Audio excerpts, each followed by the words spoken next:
Selamat datang di channel Cerita Cinta. Channelnya cerita cinta romantis.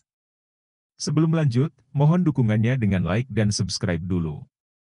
Gairah Sang Pemuas, bagian 23. Gusti dan kawan-kawan masuk ke tempat pesta, di sana terdapat kolam renang besar. Orang-orang yang ada di sana, bahkan hanya mengenakan pakaian renang. Mereka tampak bersenang-senang tanpa malu. Tempat apaan ini? Semuanya hampir polos, gumam Gusti yang tak pernah melihat pemandangan begitu. Dunia lebih kotor dari yang kau kira, Gus. Ini hanya bagian luarnya saja. Kau belum melihat apa yang terjadi di ruangan, sahut Elang. Ia menuntun Gusti pergi ke sebuah ruangan. Tunggu. Kalian tidak bisa masuk begitu saja. Seorang bodyguard yang berjaga di depan pintu, menghalangi gerak Gusti dan kawan-kawan. Tapi kami membawa barang yang diinginkan Tuan Bagas, kata Elang. Aku tahu, petugas keamanan sudah memberitahuku. Tapi kalian harus menunggu. Bosku sedang sibuk di dalam, sahut bodyguard tersebut. Berapa lama kami harus menunggu? Tanya Gusti, dia hanya ingin cepat-cepat pergi dari tempat hina itu. Sampai bosku selesai dengan urusannya, jawab sang bodyguard. Gusti, Elang, dan Widi terpaksa menunggu. Elang menyuruh Gusti untuk meletakkan kardus ke lantai. Mereka akan penat jika terlalu lama mengangkat kardus tersebut. Beberapa menit kemudian, bodyguard yang berjaga akhirnya menyuruh Gusti dan kawan-kawan masuk. Ketiganya pun langsung bergerak. Sebuah ruangan dengan hanya bersinarkan lampu merah menyambut. Gusti mengerutkan dahi, dia melihat ada banyak wanita di sana. Sementara pria tampak hanya sekitar 3 orang saja. Mereka terlihat acak-acakan dan berkeringat, seperti baru saja melakukan aktivitas melelahkan. Atensi Gusti tertuju pada sosok Bagas yang duduk di sofa. Dari gaya dan sikap arogannya, jelas dia adalah bos yang disebutkan oleh bodyguard tadi. Akhirnya datang juga, komentar Bagas. Elang menyuruh Gusti meletakkan kardus ke meja. Saat sudah tergeletak di sana, Elang segera membukanya. Pupil mata Gusti membesar, tatkala menyaksikan benda yang ada dalam kardus. Dia langsung mempelototi Elang. Sungguh, Gusti rasanya ingin sekali memarahi Elang. Namun harus ditahan, karena keadaan yang tidak memungkinkan. Bagas tersenyum lebar saat melihat barang yang ditunjukkan Elang. Meskipun begitu, sebagai pembeli dia tidak mau percaya begitu saja. Terlebih barang yang dibawa Elang mahal. Sebelum itu, bisakah kau dan 2 temanmu membuka topi dan masker? Tukas Bagas. Elang menatap Gusti dan Widi sejenak. Dia mendapat tatapan perlawanan dari 2 orang tersebut. Kami tidak bisa. Kami. Ayolah. Aku ingin mengenal kalian, potong Bagas. Atau aku tidak jadi membeli barang ini, ancamnya. Elang mendengus kasar. Tanpa pikir panjang, dia buka topi dan maskernya. Protes Gusti yang tak terima. Tetapi dia terdiam, saat Widi melakukan hal yang sama seperti Elang. Kini hanya tinggal Gusti saja yang belum memperlihatkan wajahnya. Apa temanmu yang satu ini sangat pemalu? Atau berwajah jelek? Timpal Bagas sambil menunjuk Gusti. Ayolah, Gus. Percayalah padaku, tidak akan terjadi apa-apa. Kau bisa memarahiku sepuasnya setelah ini selesai, bisik Elang. Sambil mendelikan mata ke Elang, Gusti lepas masker dan topinya. Paras tampaknya sekarang terpampang nyata. Sial. Ternyata aku salah, ucap Bagas saat melihat wajah Gusti.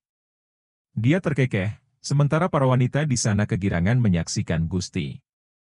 Sekarang aku ingin kalian buktikan padaku kalau barang ini asli, ujar Bagas. Apa? Aku rasa itu tidak perlu. Aku jamin, barang ini semua asli. Tegas Elang. Kalau begitu buktikan padaku. Lagi pula jika kalian memakainya, kalian bisa bergabung dengan pesta ini, sahut Bagas sembari menyeringai. Kami tidak berminat bergabung dengan pestamu. Gusti akhirnya angkat suara. Harga barang ini 850 juta kan?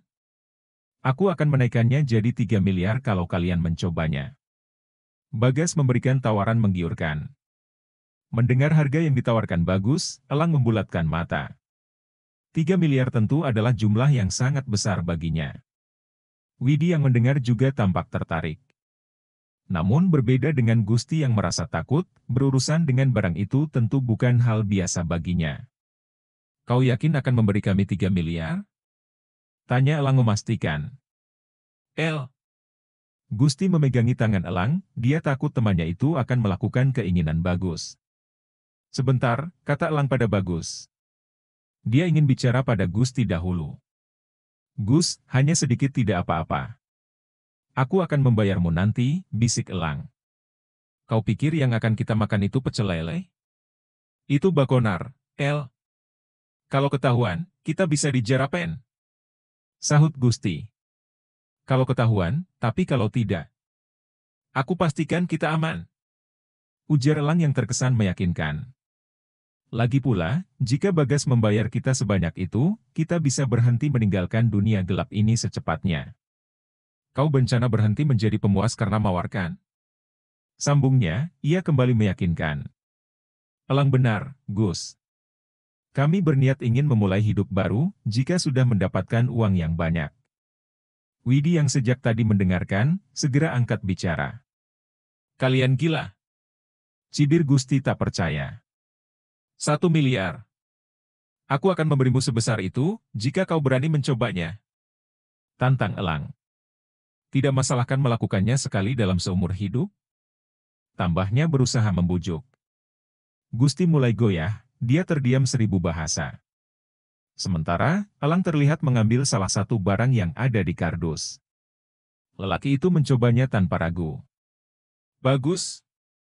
Sekarang teman-temanmu juga, suruh Bagas sambil menyeringai. Elang memberikan kepada Widi terlebih dahulu, dia menyuruh cewek itu merasakannya sedikit saja. Kini yang terakhir hanya tinggal Gusti. Dia masih ragu untuk mengikuti jejak Elang dan Widi. Ternyata, cowok yang paling tampan ini adalah yang paling pengecut, komentar Bagas.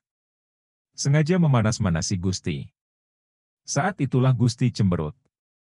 Perkataan Bagas berhasil membuatnya bergerak, dan mencicipi sedikit sagon yang disodorkan Elang. Perlahan efek sagon yang dirasakan Gusti mulai aktif. Dia merasa tubuhnya dibuat melayang. Terasa aneh, tetapi ada juga perasaan nikmat. Barang ini dipastikan asli, kalau begitu kita mulai pestanya. Bagikan ini pada semua orang. Seru Bagas bersemangat, dia dan semua orang keluar dari ruangan. Ia meninggalkan Gusti, Elang, dan Widi yang telah tumbang ke sofa. Entah apa yang terjadi di luar. Gusti hanya bisa mendengar suara erangan, musik, dan terkadang sorakan. Dia tenggelam dalam sensasi yang diberikan makanan tersebut. Bukankah rasanya sedikit enak?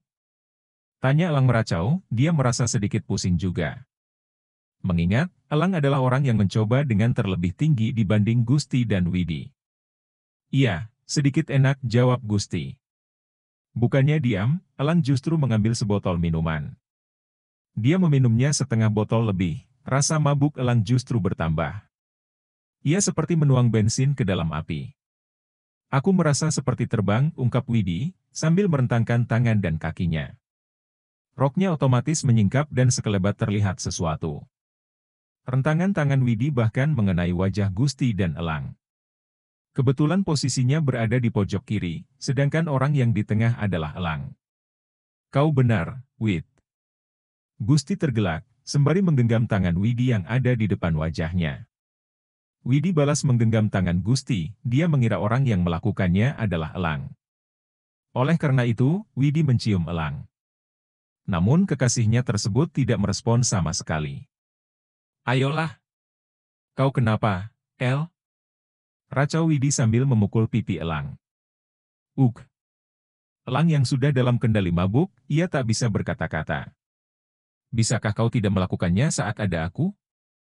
Entah sudah berapa kali kalian melakukannya, apa aku selalu tak terlihat di matamu? Cetus Gusti yang sejak tadi memperhatikan Widi dan Elang. Widi menoleh ke arah Gusti. Dia baru sadar, kalau lelaki itulah yang sejak tadi menggenggam tangannya. Dirinya dan Gusti saling bertukar pandang dalam sepersekian detik. Entah kenapa selain merasa melayang, Gusti juga merasa gairahnya memuncak. Apalagi ketika melihat Widi mencium elang tadi. Pengaruh Sagon mungkin sudah merasuki Gusti, dia menciumi tangan Widi yang dirinya genggam. Nama Mawar seketika terlupa, karena pengaruh mabuk. Widi merasakan tubuhnya meremang, ia sepertinya merasakan sensasi hal yang sama seperti Gusti. Sayangnya, kondisi sang pacar dalam keadaan tidak mendukung. Karena terbuai, Widi duduk ke pangkuan Gusti. Dia sampai melewati elang terlebih dahulu untuk melakukannya.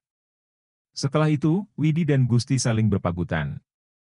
Pagutan Gusti dan Widi kian intens. Tangan keduanya juga saling bergerilya menjelajah satu sama lain. Widi mengapit pangkuan Gusti dengan kakinya, dia bernafas menderu-deru. Widi melenguh nikmat, karena merasakan sensasi kupu-kupu beterbangan di beberapa kali. Entah kenapa rasanya sangat berbeda dibanding biasanya. Sagon sepertinya menjadi salah satu alasan utama. Hal serupa juga dirasakan Gusti. Di bawah sana meronta-ronta terasa sesak sejak tadi, itu aktif lebih cepat dari biasanya. Widi melepas pagutannya dari mulut Gusti sejenak. Dia dan lelaki tersebut saling menatap, sambil mengatur nafas masing-masing. Ini salah, ucap Widi sembari menggeleng. Meskipun begitu, dia tak bisa memutuskan tatapannya dari Gusti. Widi bahkan menenggak salivannya sendiri, karena berusaha menahan diri. Kau mungkin bisa menahannya, tapi aku enggak, kata Gusti dengan tatapan penuh hasrat.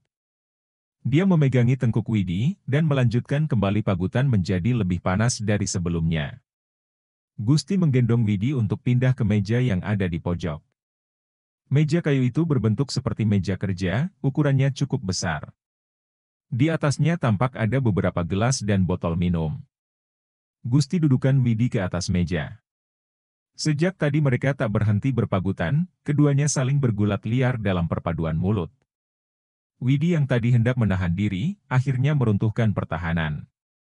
Ia tak bisa menolak gelora sentuhan Gusti. Apalagi ketika lelaki tersebut sudah menjalar ke inti kembar.